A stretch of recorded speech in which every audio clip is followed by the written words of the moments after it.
There's a place called Monte Christo. It's the oldest winery in the South Island of New Zealand. Do you know where it is? Never heard of it. Hi, my name is Nicholas Paris. I'm the managing director of Monte Christo Winery and also a master of wine. Born in Atlanta, Georgia, although I always grew up with my father, who was from New Zealand. Well, I was born in Dunedin. I spent 2 years being mainly homeschooled in this area, and I loved it.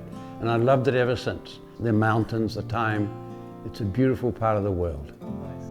In 2012, my father organized a family reunion in Queenstown. One day, my father and I made a journey into Central Otago, and we looked in the Cromwell Basin and also the Alexandra Basin for this winery that I'd heard of called Monte Christo, which was the first winery established in Central Otago and the entire South Island of New Zealand.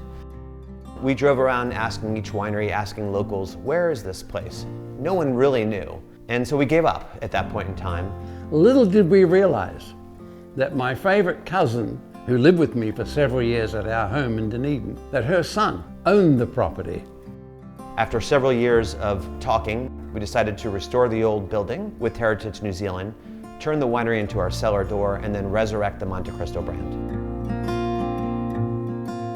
All started with J.D. Ferreau, Jean-Désiré Ferreau in French, but we'd call him Ferreau. Born in Provence, France, and grew up in the early 1800s. He had a bakery there, was not in gold mining, was not in wine at that point in time. But then in late 1863 or early 1864, he came through Dunedin and landed here in Clyde, what was then called Upper Dunstan. He planted in 1864, along with his neighbor, Bladier, the first vines in Central Otago. And then a few years later, created this winery here in 1872, which was the first. We've had a lot of great press since our opening over the past year and a half. One of which is this very prestigious award we won from Cuisine magazine as the #1 Pinot Noir in New Zealand. There's definitely an intellectual side to wine, but there's also that experience of people, of places, of food and wine that I really love. Being that my father is originally from the Alexandra region, we wanted to give back to the community. We want to attract people because of the different resources we have, because of the history that we have, and Monte Christo is the perfect place for that.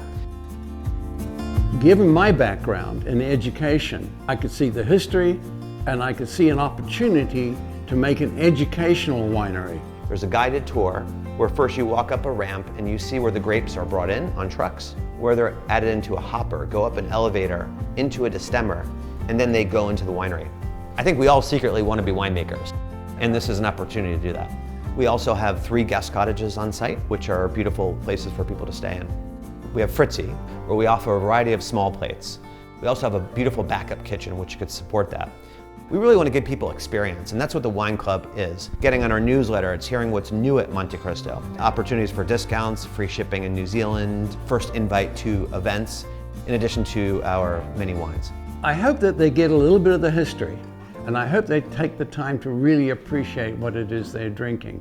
More than anything, please come out and visit us. Come to our cellar door to see and taste all of our wines. Having it on site really gives you that authentic experience of Monte Christo. Is something that I think everyone should do, all wine lovers.